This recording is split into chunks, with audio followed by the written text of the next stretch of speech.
அல்லேலூயா. நாளும் கர்த்தருடைய வார்த்தைக்கு நேராய் நம்முடைய இருதயத்தை சிந்தையை நாம் திருப்பிக் கொள்வோம். சங்கீதம் 22 அதிகாரம் 30 ஒரு சந்ததி அவரை சேவிக்கும், தலைமுறை தலைமுறையாக அது ஆண்டவருடைய சந்ததி எண்ணப்படும். அல்லேலூயா. ஒரு சந்ததி அவரை சேவிக்கும், அது தலைமுறை தலைமுறையாய் கர்த்தருடைய சந்ததி என்ன செய்யணுமா எனப்படுமா. அல்லேலூயா. நாளின் செய்தியின் தலைப்பு இயேசு கிறிஸ்துவின் சந்ததி. அல்லேலூயா. ஆமென். ஆண்டவர் விரும்புகிற ஒரு சந்ததியாய் நீங்களும் நானும் இருக்கும்படி தேவன் விரும்புகிறார். என்னுடைய இருதயம் விரும்புகிறபடி நான் செய்கிறது அல்ல, என்னுடைய திட்டப்படி செய்கிறது அல்ல, என்னுடைய விருப்பம் நிறைவேறுகிறது அல்ல, என்னை உண்டாக்கினவருடைய விருப்பம் நிறைவேறும்படியாய் நான் என்ன செய்யணும்? ஓடுகிறவராய் நிற்கிறவனாய் காணப்பட வேண்டும் என்று தேவன் விரும்புகிறார். அதனால தான் இங்கே ஆண்டவர் சொல்கிறாரு, ஒரு சந்ததி உண்டு, அது கர்த்தரை சேவிக்கிற சந்ததி. அந்த சந்ததி, அதுக்கு பெயர் என்ன செய்யும், என்ன சொல்லப்படுமா? தலைமுறை தலைமுறையாய். இது யாருடைய சந்ததி எனப்படும்? ஆமாம், அவருடைய சந்ததி, தேவனுடைய சந்ததி எனப்படும். இந்த சந்ததிக்கு கர்த்தர் துணையாய் என்ன செய்கிறார்? நிற்கிறவராய் இருக்கிறார். அல்லேலூயா. நான் இதை தியானிக்கும் பொழுது கடந்த நாட்களில் இது பழைய ஏற்பாட்டில் எங்கெங்கெல்லாம் அப்படி சந்ததிக்கு ஆசீர்வாதத்தை கொடுக்கும்போது என்னென்னலாம் சொல்லி ஆசீர்வதிக்கிறாங்க, ஒரு சந்ததிக்கு ஆசீர்வாதத்தை கடத்தும் பொழுது எப்படிப்பட்ட ஆசீர்வாதமாய் அவைகள் இருக்கிறது அப்படின்னு கொஞ்சம் படித்து பார்த்தா, ஆதியாகமம் 24 அதிகாரம் 60 ரெபேக்காளை வாழ்த்தி, எங்கள் சகோதரியே நீ கோடா கோடியாய் பெருகுவாயாக. அல்லேலூயா. இங்கே பாருங்களேன், இங்கே லாபான் என்ன செய்கிறாரு? வாழ்த்துறாரு. ரெபேக்காளை வாழ்த்தும் பொழுது எப்படி அவர் ஆசீர்வதிக்கிறார்னு பாருங்க. கோடா கோடியாய் பெருகுவாயாக, உன் சந்ததியார் தங்கள் பகைஞருடைய வாசல்களை சுதந்தரித்துக் கொள்வார்களாக. அல்லேலூயா. அல்லேலூயா. எப்படி ஆசீர்வதிக்கிறாங்க? எப்படி ஆசீர்வதிக்கிறாங்க? உன்னுடைய சந்ததியார் என்ன செய்வாங்க? உனக்கு பகைஞராய் எழும்புகிறாங்கல்ல, அவங்க வாசல்களை எல்லாம் என்ன செய்வாங்க? சுதந்தரித்துக் கொள்வாங்க. அதுக்கு அர்த்தம் என்ன? அவர்களை என்ன செய்வாங்க? உன்னுடைய சந்ததியார் அவர்களை மேற்கொள்வார்கள். உன் சந்ததியாருக்கு விரோதமாக எழும்புகிற எல்லா பகைஞரும் மடங்கடிக்கப்பட்டு போவாங்க. உனக்கு விரோதமாக எழும்புகிற எந்த ஆயுதமும் வாய்க்காது. பதிலாக அப்படி எழும்புகிறவருடைய வாசஸ்தலங்களை, அவங்களுடைய ஆசீர்வாதங்களை நீ என்ன செய்வ? சுதந்தரித்து கொள்ளுவாய். அல்லேலூயா. இது இங்கே மட்டும் இல்லை, நீ அப்படியே 27 அதிகாரம் 29 வாசித்தீங்கன்னா, ஜனங்கள் உன்னை சேவிக்கவும் ஜாதிகள் உன்னை வணங்கவும் கடவர்கள். உன் சகோதரருக்கு எஜமானாய் இருப்பாய். உன் தாயின் பிள்ளைகள் உன்னை வணங்குவார்கள். உன்னை சபிக்கிறவர்கள் சபிக்கப்பட்டவர்களும் உன்னை ஆசீர்வதிக்கிறவர்கள் ஆசீர்வதிக்கப்பட்டவர்களுமாய் இருப்பார்கள். அல்லேலூயா. பாருங்களேன், இப்போ நம்மளை சபித்தாங்க அப்படின்னா, அப்படி ஆசீர்வதிக்கப்பட்ட ஜனங்களை என்ன சபிச்சாங்க அப்படின்னா அவங்க எப்படி இருப்பாங்களா? சபிக்கப்பட்டு இருப்பாங்க. அல்லேலூயா. ஒரு ரப்பர் பந்தை ஒரு செவுத்தில் நீங்கள் அடிச்சிங்க அப்படின்னா அது செவுத்தில் போட்டு என்ன செய்யும்? ரிட்டனு. ஆமாம், எந்த திசையிலேருந்து போகுதோ அதே திசைக்கு என்ன செய்யும்? அது திரும்பி போகும். இப்போ ஆண்டவர் சொல்கிறாரு, நீங்கள் ஆசீர்வதிக்கப்பட்ட ஜனமாக இருக்கிறீங்க. உன்னை ஆசீர்வதிக்கிறவன் ஆசீர்வதிக்கப்பட்டு இருப்பான். உன்னை சபித்தான்னா அவன் எப்படி இருப்பான்? சபிக்கப்பட்டவனாக போயிடுவான். இப்போது அந்த காலத்தில் இது யாக்கோபு என்ன செய்கிறாரு? ஆசீர்வாதத்தை வாங்குறார். இப்படி வாங்கும்பொழுது வந்து ஆசீர்வாதம். அங்கே லாபான் என்ன செய்கிறாரு? சகோதரி ஆசீர்வதிக்கும் போது உன் பகைஞருடைய வாசஸ்தலம் சுதந்திரிக்கும். இப்படி அநேக இடங்களில் என்ன செய்கிறோம்? நம்ம வாசிக்க முடியும். ஏசாயா புத்தகத்தில் கூட வாசிக்கலாம். ஏசாயா 54 வாசிங்க. நீ வலது புறத்திலும் இடது புறத்திலும் இடம் கொண்டு பெருகுவாய். உன் சந்ததியார் ஜாதிகளை சுதந்தரித்துக் கொண்டு பாழாய் கிடந்த பட்டணங்களை குடியேற்றுவிப்பார்கள். பயப்படாதே, நீ வெட்கப்படுவதில்லை, நானாதே, நீ லட்சை அடைவதில்லை. போதும், கவனிங்களா. இங்கே ஆண்டவர் சொல்றாரு, நீ உன் சந்ததியார் என்ன செய்வாங்களாம்? ஜாதிகள் என்ன செய்வாங்களாம்?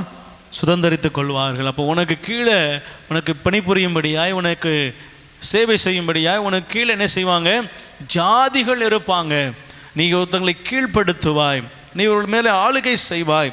இப்படி இன்னும் நிறைய வசனங்கள் என்ன செய்ய முடியும்? நம்ம காண்பிக்க முடியும், பார்க்க முடியும். கவனிங்க, இது பழைய ஏற்பாட்டில் ஒவ்வொரு இடத்துலையும் ஆசீர்வாதத்தை சொல்லும் பொழுது, தன்னுடைய பிள்ளையாகட்டும், தன்னுடைய சகோதரி ஆகட்டும், கடவுள் ஆசீர்வதிக்கும் போது கூட, தெய்வம் ஆசீர்வதிக்கும் போது கூட, உன்னை ஆசீர்வதிக்கிறவர்கள் என்ன செய்வேன்? நான் ஆசீர்வதிப்பேன்னு சொல்லி அவர் அங்கே சொல்லுகிறதை பார்க்கிறோம். இப்படி ஆசீர்வாதங்களை கடத்தும் பொழுது பகைஞர் அப்படின்ற ஒரு வார்த்தையும், எதிராய் பேசுகிற நபர்கள் என்ற ஒரு வார்த்தை என்ன செய்கிறது? வருகிறது. அப்போது இது நான் இப்படி யோசித்து பார்க்குறேன். நமக்கு ஆசீர்வாதம் அப்படின்னு சொன்னால் நன்மையானது மட்டும்தான் நம்ம என்ன செய்கிறோம்? யோசிக்கிறோம். அப்படி தானே? எதெல்லாம் பாசிட்டிவாக இருக்கோ அதெல்லாம் என்னது? ஆசீர்வாதம். எதெல்லாம் நமக்கு வரவாக இருக்கோ அதெல்லாம் என்னது?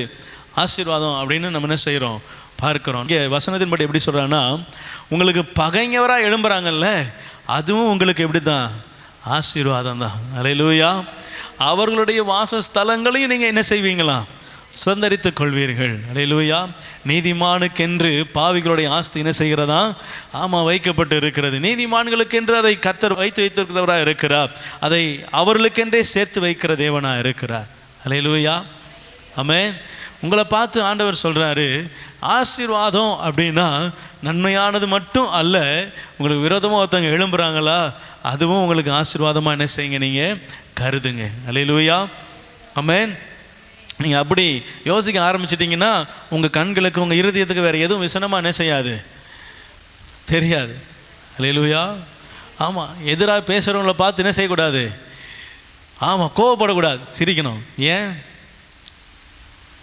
அவர்கள் எனக்கு ஆசீர்வாதமாக என்ன செய்ய போகிறாங்க?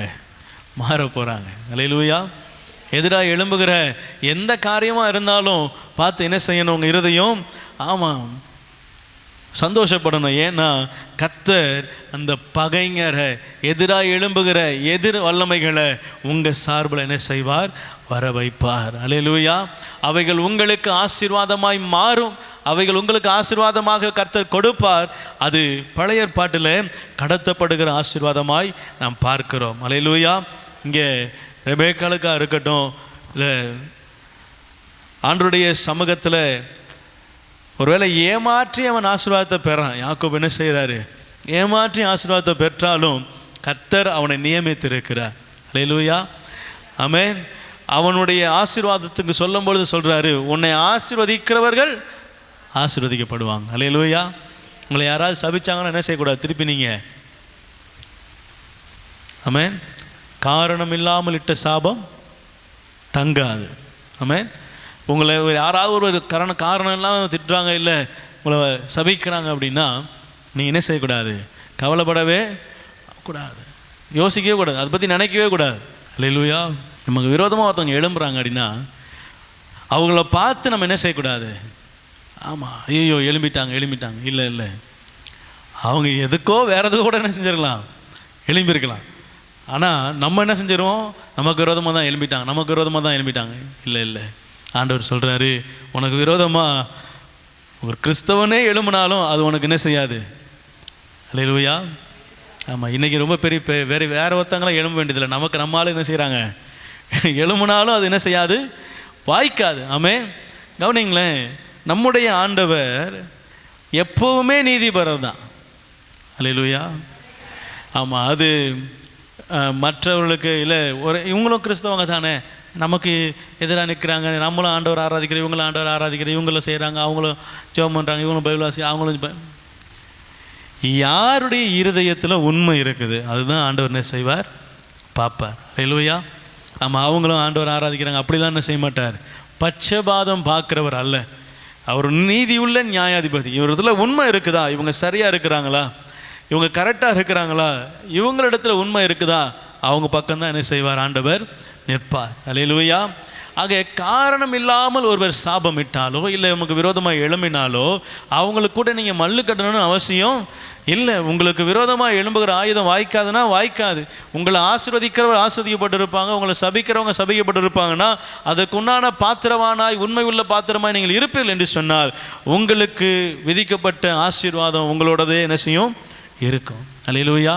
உங்களை சபிக்கிறாங்கன்னா அது உங்களிடத்துல வராது, ரிட்டன் என்ன செஞ்சிடும், வந்த இடத்துக்கு போயிடும். அல்லேலூயா. ஆக உங்கள் இருதயம் வேறு எதை குறித்தும் என்ன செய்யக்கூடாது, கலங்கக்கூடாது. கர்த்தர் உங்களோடு கூட இருக்கிறார் என்ற விசுவாசம் உங்களுக்குள்ளே இருந்துச்சுன்னா இப்படிப்பட்ட காரியங்கள் நம்ம இடத்துல இருதயத்தில் வராது. அல்லேலூயா. ஏன் அன்னைக்கு யாக்கோபு அவ்வளவு பெரிய ஒரு விஷயத்தை சந்திக்க போகிறாரு, ஒரு பெரிய அண்ணன் கொலை பண்ணுவான்னு தெரியும், போனால் வெட்டுவான்னு தெரியும், ஆனாலும் கர்த்தரை சார்ந்து ஆண்டவரே ஆண்டவரே ஆண்டவரே ஆண்டவரே என்ன செய்கிறாரு, போகிறாரு. அண்ணன் வந்து என்ன செய்கிறான், கட்டி பிடிக்கிறான். அல்லேலூயா. இது இவ்வளோ நேரம் இவனுக்காடா பயந்தோம் அப்படியே என்ன செய்கிறாரு கேட்குற அளவுக்கு அங்கே அவனுடைய இருதயம் மாறிடுச்சு. ஆமென். நீ ஆசீர்வதிக்கப்பட்டவன்னா ஆசீர்வதிக்கப்பட்டவர் தான். ஆமென். உனக்கு விரோதமாக எழும்பினான் தான், கொலை செய்வேன்னு சொன்னான், ஆமாம் சொன்னான் தான், உன்னை பார்க்கும்போது உன்னை என்ன செய்வேன், கொன்று போடுவேன்னு சொன்னான் தான், எல்லாம் சரிதான். ஆனால் கர்த்தர் என் பட்சத்தில் இருப்பாரானால் அவன் என் சார்பில் என்ன செய்வான், வருவான். அல்லேலூயா. 2 வசனத்தை நாம் வாசித்து நாம் முடிக்க போகிறோம். 2 தலைப்பின் கீழே உத்தமமாய் பின்பற்றுகிற ஜனம் கிறிஸ்துவின் சந்ததியாய் எண்ணப்படுகிறது. என்னாகமம் 14 அதிகாரம் 24 வசனம். என்னுடைய தாசனாகிய காலேப் வேறே ஆவியை உடையவனாய் இருக்கிறபடியினாலும், என்னுடைய தாசனாகிய காலேப் வேறே ஆவியை உடையவனாய் இருப்பதினாலும், உத்தமமாய் என்னை பின்பற்றி வந்தபடியினாலும், உத்தமமாய் கர்த்தரை பின்பற்றி வந்தபடியினாலும், அவன் போய் வந்த தேசத்திலே அவனை சேர பண்ணுவேன். அவன் சந்ததியார் அதை சுதந்தரித்துக் கொள்வார்கள். அல்லேலூயா. கவனிங்களேன், இங்கே பாருங்க, இங்கே உத்தமமாய் கர்த்தரை பின்பற்றின காலேப் ஒரு சந்ததியை குறித்து கர்த்தர் சொல்றாரு. 40 வயதில் கர்த்தரிடத்தில் அந்த மலை நாட்டை குறித்து அவன் பேசுகிறான். 80 வயதாகும் பொழுது கர்த்தர் அந்த காரியங்களெல்லாம் வாய்க்க பண்ணி யுத்தங்களை ஓய பண்ணி அந்த இடத்த சுதந்திரிக்கிற காலம் வரும் பொழுது அவனுக்கு 80 வயது ஆயிடுச்சு. இப்போ யோசுவா இடத்துல கேட்குறாரு, அந்த மலை நாட்டை எனக்கு தாரும். மோசே எனக்கு சொல்லும் பொழுது இருந்த அதே பலன், 40 வயதில் எனக்கு இருந்த அதே பலன் இப்போதும் எனக்கு இருக்கிறது அப்படின்னு சொல்லி அவரிடத்துல கேட்கும் பொழுது கர்த்தர் அவரை குறித்து சொல்கிறாரு, உத்தமமாய் என்னை பின்பற்றின காலேப். அல்லேலூயா. ஆமென். என்னுடைய தாசனாகிய காலேப் வேறே ஆவியை உடையவனாய் இருக்கிறபடி ஆண்டவர் சொல்ற, என்னுடைய தாசனாகிய காலேப். ஆமென். என்னுடைய சந்ததியாகிய காலேப், என்னுடைய பிள்ளையாகிய தாசன் என்று சொல்கிறார், என்னுடைய சந்ததி என்று சொல்கிறார். அப்போது ஆண்டவர் உங்களை என்னையும் பார்த்து இந்த நாளிலே அவர் நம்மோடு கூட இருதயத்தோடு கூட பேசுகிற வார்த்தை என்ன, என்னை உத்தமமாய் பின்பற்று. உத்தமமாக நீங்கள் ஆண்டவரை பின்பற்றினீங்கன்னா உங்களுக்குன்னு வச்சிருக்கிற ஆசீர்வாதத்தை நிச்சயம் உங்களுக்கு என்ன செய்வார், அவர் கொடுப்பார். அல்லேலூயா. ஆமென். விசுவாசிக்கிறீங்களா? உண்மையும் உத்தமமாய் பின்பற்றுகிற சந்ததி கர்த்தருடைய சந்ததி. அந்த கர்த்தருடைய சந்ததிக்கு எல்லாவற்றிலும் அது நிறைவான பலனை பெற்றுக்கொள்கிறதா இருக்கும். இங்கே காலேப் அவன் உத்தமமாய் கர்த்தரை பின்பற்றினபடியினாலே, அவன் வேறே ஆவியை உடையவனாய் இருந்தபடினாலே, அவன் போய் வந்த அந்த தேசத்தில் அவனை என்ன செய்வேன், நான் சேர பண்ணுவேன். அது மாத்திரமல்ல, அவன் சந்ததிக்கு அதை கொடுப்பேன். அல்லேலூயா. ஆமென். உங்களுக்கு அதை கொடுக்க அவர் வல்லவராக இருக்கிறார். உங்களுக்கென்று வைத்திருக்கிற ஆசீர்வாதத்தை கர்த்தர் உங்களுக்கென்று கொடுக்கும்படியாய் விரும்புகிறார். அதுக்கு முதல் தகுதி அவர் சந்ததியாய் நாம் காணப்படுவதற்கு உத்தம இருதயம் உள்ள சந்ததியாய் நாம் காணப்பட வேண்டும். உத்தம இருதயம் நமக்குள்ளே வேணும். அப்படி உத்தமமாய் நாம் இல்லைன்னா நம்ம அந்த தேசத்துக்கு அந்த ஆசீர்வாதத்துக்கு பங்குள்ளவளாய் இல்லாமல் போகும். சங்கீதம் 14 அதிகாரம் 5 வசனம் வாசிக்கலாம். அங்கே அவர்கள் மிகவும் பயந்தார்கள். தேவன் நீதிமானுடைய சந்ததியோட இருக்கிறாரே. கர்த்தர் நீதிமானுடைய சந்ததியோட இருக்கிறாரே. ஆமென். மகனில் இங்கே ஆண்டவர் சொல்றாரு, நான் நீதிமானின் சந்ததி கூட என்ன செய்கிறேன், இருப்பேன். அல்லேலூயா. நீங்கள் நீதிமானா? ஆமென். விசுவாசிக்கிறீங்களா? உண்மையாக நீங்கள் நீதிமான் தானா? அல்லேலூயா. ஆமாம். எத்தனை முறை கேட்டாலும் சந்தேகம் என்ன செய்யக்கூடாது, வரக்கூடாது. ஆமாம். ஆமாம். இதுதான். ஆமாவா? உண்மையாவா? இன்னொரு வாட்டி சத்தியமா மாற மாட்டீங்களே அப்படின்னு கேட்டவொடனே என்ன செஞ்சிடக்கூடாது, ஐயோ நம்ம எதுவும் தப்பாக சொல்கிறோமோ அப்படின்னு யோசித்துடக்கூடாது. எத்தனை வாட்டி எத்தனை முறை எத்தனை டிஃப்ரெண்ட் ஆங்கிளில் டிஃப்ரெண்ட் வேரியேஷனில் கேட்டாலும் என்ன செய்யணும்? நீங்கள் ஒரே ஸ்ட்ராங்காக சொல்லணும், ஆமாம் நான் நீதிமான். அல்லேலூயா. ஆண்டவர் உங்களை பார்த்து சொல்கிறாரு, நான் உங்கள் சந்ததியோடு கூட என்ன செய்கிறேன்? இருக்கிறேன். அல்லேலூயா. ஆண்டவருக்கு என்ன பிரியம்னா, உங்களை ஆசீர்வதிக்கிறதுக்கு ஆண்டவருக்கு அவ்வளவு என்ன செய்யலாம்? பிரியமாக இருக்குமா. இஸ்ரவேலை ஆசீர்வதிப்பது தான் எனக்கு பிரியம்னு சொன்ன தெய்வம் சொல்கிறாரு, அவர் சிறு பிள்ளைகளிடத்தில் வர தடை பண்ணாதிருங்கள், அவர்கள் பரலோகத்தின் ராஜ்யத்துக்கு உட்பட்டவர்களாக என்ன செய்கிறாங்க? அல்லேலூயா. இந்த பூமியில் இருக்கும் பொழுதே ஒரு கூட்டம் பரலோகத்துக்கு பாத்திரமானாகிற கூட்டமாக இருக்கும் அப்படின்னா அந்த கள்ளங்கபடம் இல்லாத அந்த குழந்தைகள் தான், சிறு பிள்ளைகள் தான். அதனால தான் ஆண்டவர் சொல்கிறாரு, பரலோக ராஜ்யம் இப்படிப்பட்டவர்களுடையது. அல்லேலூயா. அப்போது அது சந்ததியை குறைய, பிள்ளைகள்னால் என்னது? சந்ததி தானே. அப்போ ஆண்டவர் சொல்கிறாரு, அவர் நீதிமானின் சந்ததி. அல்லேலூயா. இந்த நீதிமானின் சந்ததி கள்ளங்கபடம் இல்லாத பரலோக ராஜ்யத்தின் பிள்ளைகளாய், தேவனுடைய பிள்ளைகளாய், உத்தம இருதயத்தை உடைய பிள்ளைகளாய், கர்த்தருடைய பிள்ளைகளாய் அவர்கள் இருப்பார்களானால் ஆண்டவர் சொல்கிறாரு, நீங்கள் என்னுடைய சந்ததியாய் இருப்பீர்கள். அல்லேலூயா. நான் கிறிஸ்துவின் சந்ததியானால் உத்தமமாய் கர்த்தரை என்ன செய்யணும்? பின்பற்ற வேண்டும். அல்லேலூயா. கிறிஸ்துவின் சந்ததி என்ன செய்யணும்? சங்கீதம் 22ஆம் அதிகாரம் 23ஆம் வசனம் வாசிக்கலாம். கர்த்தருக்கு பயப்படுவர்களே அவரை துதியுங்கள், அவரை துதியுங்கள். யாக்கோபின் சந்ததியாரே, யாக்கோபின் சந்ததியாரே, நீங்கள் எல்லோரும் அவரை கனம் அவரை கனம் பண்ணுங்கள். இஸ்ரவேலின் வம்சத்தாரே, இஸ்ரவேலின் வம்சத்தாரே, நீங்கள் எல்லோரும் அவர் பேரில் பயபக்தியாயிருங்கள், பயபக்தியாயிருங்கள். அல்லேலூயா. இங்கே பாருங்களேன், இங்கே 3 இடத்துல 3 வாசி சொல்கிறாரு, கர்த்தருக்கு பயப்படுகிறவர்களே, யாக்கோபின் சந்ததியாரே, இஸ்ரவேலின் வம்சத்தை. யாக்கோபு இஸ்ரவேல் 2 பேரும் யார் தான்? ஒன்று தான். ஆண்டவர் சொல்கிறாரு, சந்ததியாரே, வம்சத்தாரே, நீங்கள் என்ன செய்யணுமா? முதலாவது கர்த்தரை துதிங்க, 2வது அவரை கனம் பண்ணுங்க, 3வது அவர் பேரில் பயபக்தியா இரு. கர்த்தருடைய சந்ததி இப்படித்தான் இருக்கணும். அங்கே அழகாக ஆண்டவர் சொல்லிட்டார், யாக்கோபின் சந்ததியாரே, இஸ்ரவேலின் வம்சத்தாரே, கர்த்தருக்கு பயப்படுகிறவர்களே, நீங்கள் அவரை துதியுங்கள், அவரை கனப்படுத்துங்கள், அவர் பேரில் பயபக்தியாய் இருங்கள். இதுதான் கிறிஸ்துவின் சந்ததி செய்ய வேண்டிய வேலை. ஆமென். இங்கே முதலாவது என்னது? துதிங்க.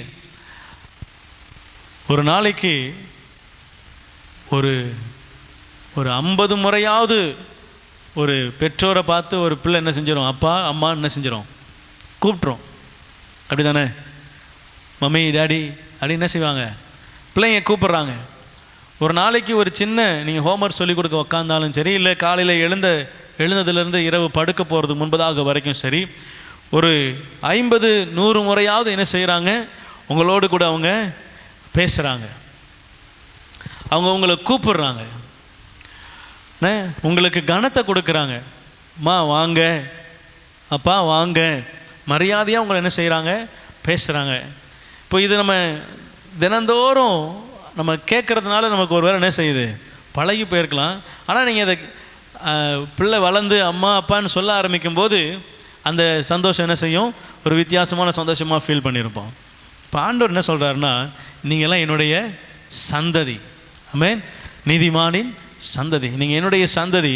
இப்போ ஆண்டவர் சொல்கிறார், தினந்தோறும் என்னிடத்தில் என்ன செய்யணும்? நீங்கள் பேசணும், தினந்தோறும் என்னை நோக்கி கூப்பிடணும், தினந்தோறும் என்னை துதிக்கணும். அல்லேலூயா. நீங்கள் ஒரு நாள் உங்கள் பிள்ளை உங்ககிட்ட பேசலை, உங்ககிட்ட ஒரு வார்த்தை கூட பேசலை அப்படின்னா நீங்கள் எப்படி இருப்பீங்க? என்ன ஆனந்தமாக இருப்பீங்க முடியும்? எப்போ பேசுவா, எப்போ வருவா, எப்போ அவளே வருவா, எப்போ அவளே வந்து பேசுவான், இப்படி தான் என்ன செய்வோம்?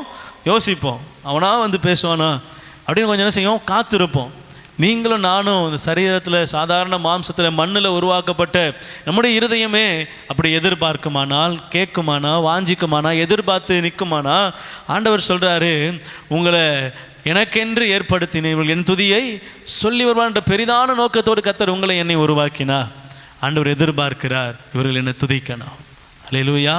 நாம் கர்த்தரை துதிக்கிற ஜனமாக இருக்க வேண்டும். 2வது அவரை கனப்படுத்தணும், அவருக்கு மரியாதையை செலுத்தணும். பிதாவானால் என் கனம் எங்கே?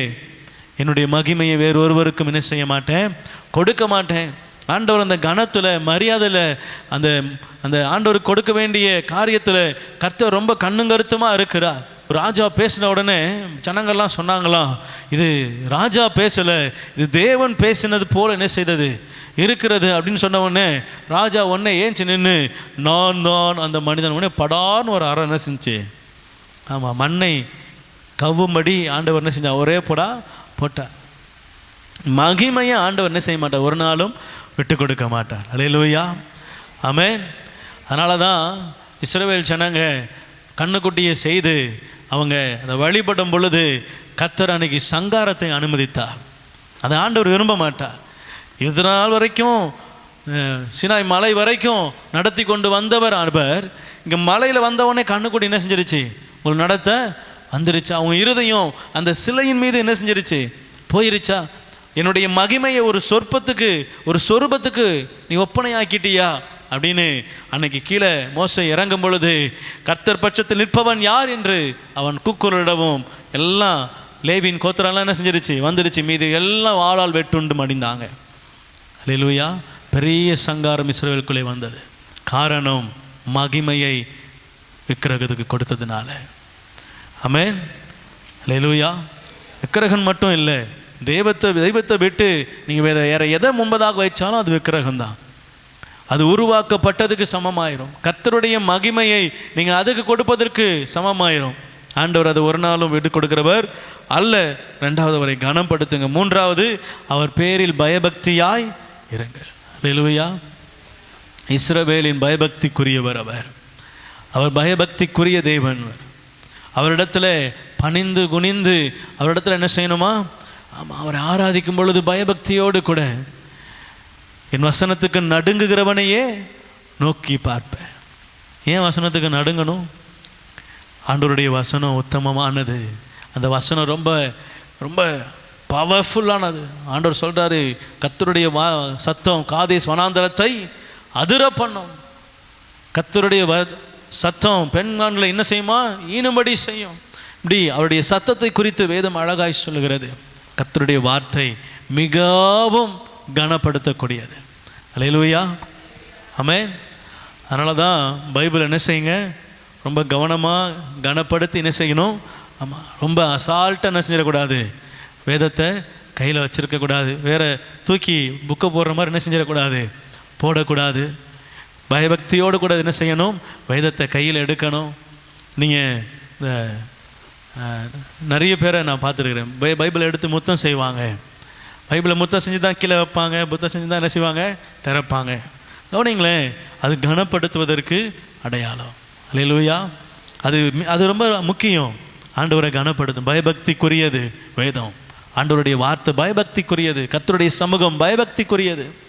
ஆண்டவர் சமூகத்துக்குள்ளே வரும் பொழுது பயபக்தியோடு என்ன செய்யணும், வரணும். ஏனோ தானோ என்ன செஞ்சிடக்கூடாது.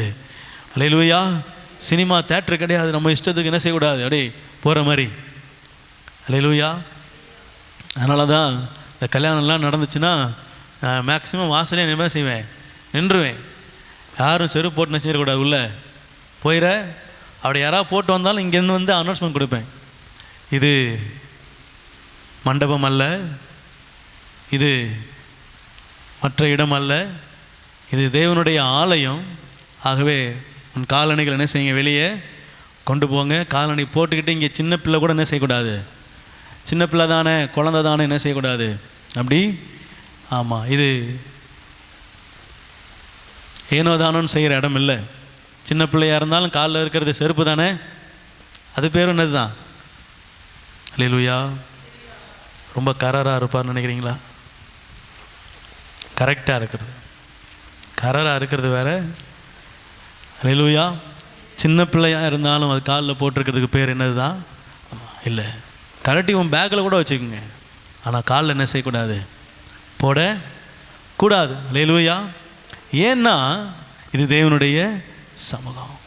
அப்படியே அந்த கல்யாண டைம்லாம் ரொம்ப என்ன செய்வேன், நான் ரொம்ப கவனமாக கவனிப்பேன். ஒருவேளை சொல்லி சில பேர் என்ன செய்ய மாட்டாங்க, போட மாட்டாங்க.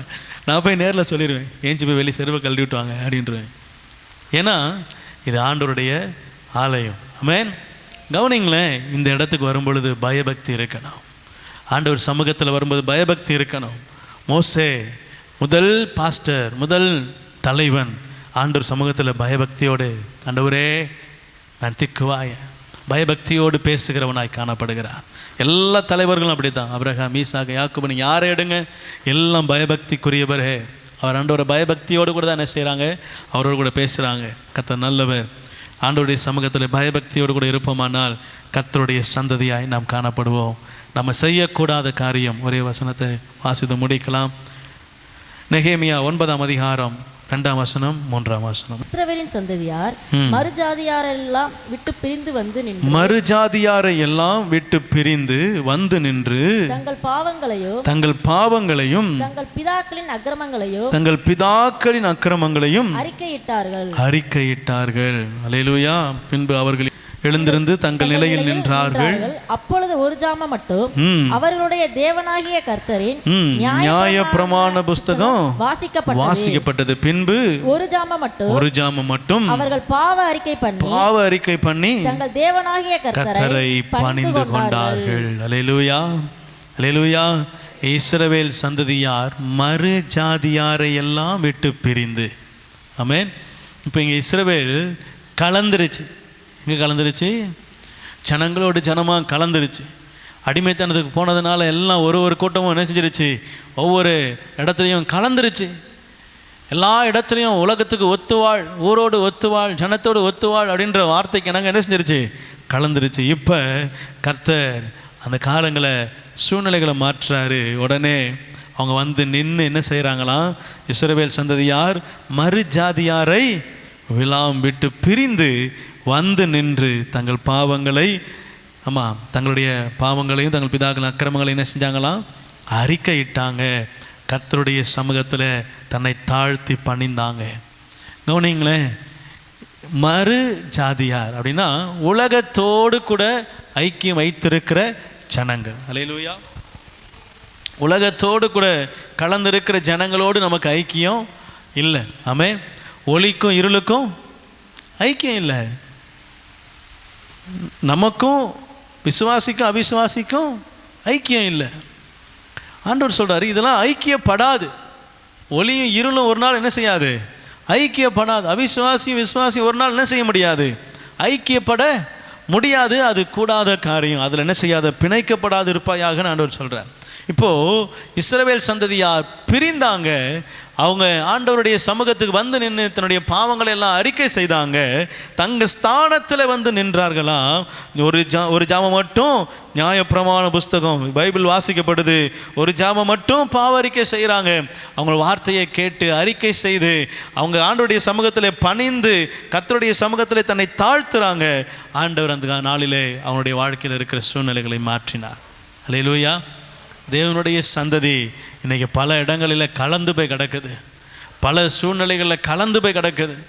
வேலைக்கு போனால் அவங்க கூட ஒரு மாதிரி, ஃப்ரெண்ட்ஸுக்கு போனால் அவங்களோட ஒரு மாதிரி, இன்னும் அநேக காரியங்களில் போகும்போதெல்லாம் அங்கே அவங்களுக்கு ஏற்றாது போல் இல்லை. அங்கெல்லாம் நீங்கள் பிரியணும், விலகணும். நம்ம தேவனுடைய சந்ததினா எல்லா இடத்துலையும் தேவனுடைய சந்ததி தான். வேலை பார்க்குற இடமா இருந்தாலும், படிக்கிற இடமா இருந்தாலும், தொழில் செய்கிற இடமா இருந்தாலும், வேறு எந்த இடமா இருந்தாலும் நான் தேவனுடைய சந்ததி. அல்லேலூயா. அனனியா மிஷாவில் அசரியா சொன்னாங்க, கொன்று போட்டாலும் நம்ம அவருடைய சந்ததியாய் சாவோம். அல்லேலூயா. ஆமாம், நெருப்புல தூக்கி போட போறியா, போடுங்க. ஆனால் அப்போவும் நான் அவருடைய சந்ததியாக தான் நெருப்புல என்ன செய்வேன், போவேன். சிங்கக்கபியில் போடுவேன், எங்கே வேணா போடு, நான் அப்பவும் அங்கே போய் என்ன செய்வேன், அவருடைய சந்ததியாக தான் நிற்பேன். ஆண்டவருடைய விருப்பம் என்னென்னா, நீங்கள் நிற்கிற இடம் அவருக்கு பிரச்சனை இல்லை, அவருடைய சந்ததியா அவருடைய பிள்ளையா நீங்கள் நிற்கிறீங்களான்னு தான் அவர் பார்ப்பார். நிற்கிற இடத்துலேருந்து தூக்குறது அவருக்கு ரொம்ப லேசான காரியம். ஆனால் நான் உண்மையாகவே அவருடைய சந்ததியாய், அவருடைய பிள்ளையாய், அவருடைய இருப்பத்துக்கு ஏற்ற போல் அவருடைய சிந்தையை அறிந்தவனாய், தேவனுக்கு உண்மை உத்தம் உள்ள இருதயத்தோடு கூட நான் நிற்கிறேனா, அதை கர்த்தர் கவனிக்கிறவராக இருக்கிறார். அல்லேலூயா. முதல் காரியம் சொன்னேன், உத்தம இருதயத்தோடு கர்த்தரை பின்பற்றினால் நாம் தேவனுடைய சந்ததி எனப்படுகிறோம். கர்த்தருடைய சந்ததி அது என்ன, ஆண்டவருக்கு என்ன செய்யணும், ஆண்டவருக்கு துதி செலுத்தணும், அவரை கனப்படுத்தணும், அவரது பயபக்தியாக இருக்கணும். கர்த்தருடைய சந்ததி என்ன செய்யக்கூடாது, கலந்து வாழக்கூடாது. ஆமென். அவங்களோடு கூட இசைந்து போயிடுவோம். இன்றைக்கி ஒரு நாள் தானே, வாங்க சர்ச்சுக்கெலாம் நீங்கள் போக வேண்டாம், வாங்க இன்றைக்கி ஒரு நாள் தானே, அடுத்த வாரம் வாரம் தானே சர்ச்சை நடக்குது, கலந்துட்டிங்கன்னா சர்ச்சுக்கு வராமல் என்ன செஞ்சிருவீங்க, போயிடுவீங்க. ஆனால் நீங்கள் தேவனுடைய சந்ததினா நீங்கள் போங்க, நான் சர்ச்சுக்கு போயிட்டு முடிஞ்சால் என்ன செய்கிறேன் அப்படி சொன்னால் நம்ம யார்? தேவனுடைய சந்ததி. அவருக்கு முக்கியத்துவம் கொடுக்கிற சந்ததியே அவருடைய சந்ததி. அல்லேலூயா. ஆமாம், கோணலும் மாறுபாடுமான இந்த சந்ததிக்கு நடுவில் கர்த்தர் பரிசுத்த சந்ததியை எதிர்பார்க்கிறார். ஒரு சந்ததி அவரை சேவிக்கும், அது தலைமுறை தலைமுறையாய் கர்த்தருடைய சந்ததி எனப்படும். அந்த கண்ணில் மூடி செபிக்கலாமா?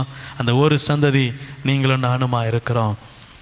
நம்முடைய தலைமுறை தலைமுறையாய் கர்த்தரை சேவிக்கிற சந்ததியாக அவள் இருக்க வேண்டுமானா நம்ம உத்தமமுள்ள இருதயத்தோடு கர்த்தரை சேவிக்கிற சந்ததியாய், கர்த்தரை துதிக்கிற, கர்த்தரை கனப்படுத்துகிற, கர்த்தருக்கு பயபக்தியோடு கூட நடக்கிற சந்ததியாய், மாயையான உலகத்துக்கு ஒத்து வாழாதபடி பிரிக்கப்பட்டு வேறு பிரிக்கப்பட்டு கர்த்தருடைய சமூகத்தை சார்ந்து வாழ்கிற சந்ததியாய், உலகத்தோடு கலவாதவர்களாய் கிறிஸ்துவின் சந்ததியாய் நாம் காணப்படுவோமானால் இந்த உலகத்தில் எல்லாவற்றிலும் ஜெயம் எடுக்கிறவர்களாக இருப்போம். உலகம் நமக்கு சதம் அல்ல, உலகம் நமக்கு முடிவு அல்ல. இந்த உலகத்தை ஜெயிக்கிறவர் நம்முடைய ஆண்டவர். உலகத்தோடு கூட ஒத்த வேஷம் தெரியாதபடி, பாவத்துக்கு உடனிராதபடி விலகி ஓடுகிற கூட்டமாய், கர்த்தருக்கு முன்பதாக பயபக்தியாய் நிற்கிற கூட்டமாய் நாம் மாற கர்த்தர் விரும்புகிறார்.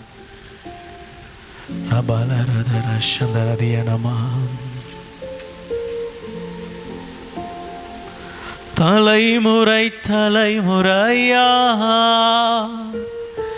எங்கள் அடைக்கலமானீரையா,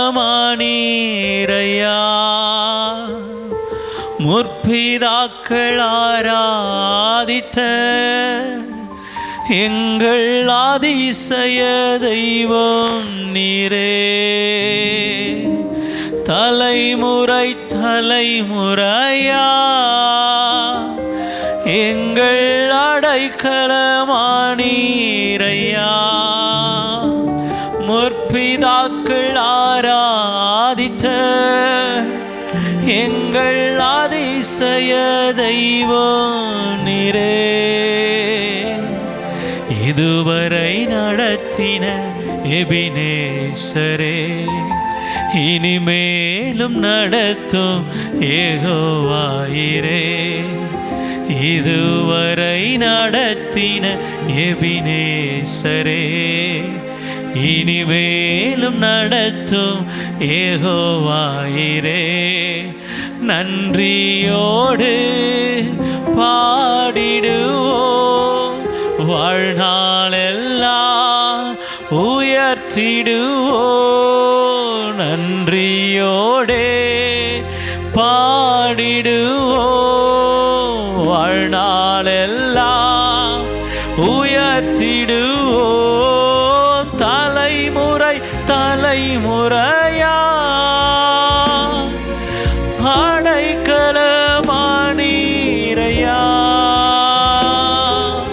முற்பிதாக்கள் ஆராதித்த அதிசய தெய்வம் நீரே.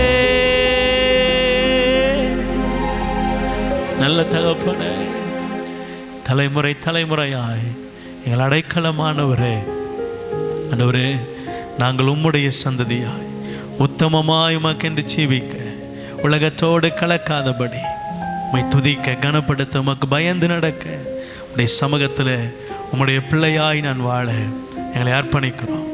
நான் கிறிஸ்துவின் சந்ததியாய் இந்த உலகத்தில் ஜீவிக்கிறேன். நோவாவை போல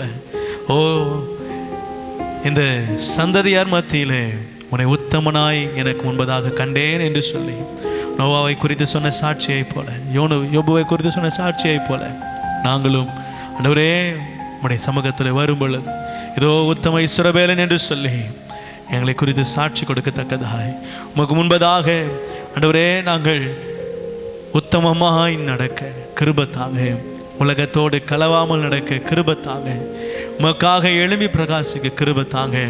ஆண்டவரே உடைய சமூகத்தில் எங்கள் ஆவி ஆத்மா சரீரத்தை தாழ்த்துகிறோம். ஆண்டவரே, நீர் எங்களுக்குள்ளே ஆளுகை செய்கிறார். இனி நான் அல்ல, கிறிஸ்து எனக்குள் பிழைத்திருக்கிறான் வார்த்தையின்படி நீங்கள் எனக்குள்ளே பிழைத்திருங்க. செய்ய வேண்டியவை வேண்டாதவைகளை எல்லாவற்றையும் எனக்கு உணர்த்துங்க. என் பாதைகளை நீங்கள் கட்டுப்படுத்துங்க. நீங்கள் என்னை ஆளுகை செய்யுங்க. ஆண்டவரே, சிந்த இருதயம் உடைய கரத்தில் உடைய சமூகத்தில் ஒப்பு கொடுக்குறோம்ப்பா. பொறுப்பெடுத்துக்கொள்ளுங்க. வந்திருக்கிற ஒவ்வொரு இருதயத்திலும் இந்த வசனம் ஆழ பதிக்கப்படும். உத்தமமாய் நடக்கிற சந்ததியே தேவனுடைய சந்ததி. இருதயத்தில் உண்மை உள்ளவர்களே கர்த்தருடைய சந்ததி. உலகத்தோடு கலபாதவர்களே தேவனுடைய சந்ததி. உடைய சந்ததியாய் வாழ கிருபை தாங்க. இயேசுவின் நாமத்தின் நல்ல பிதாவே.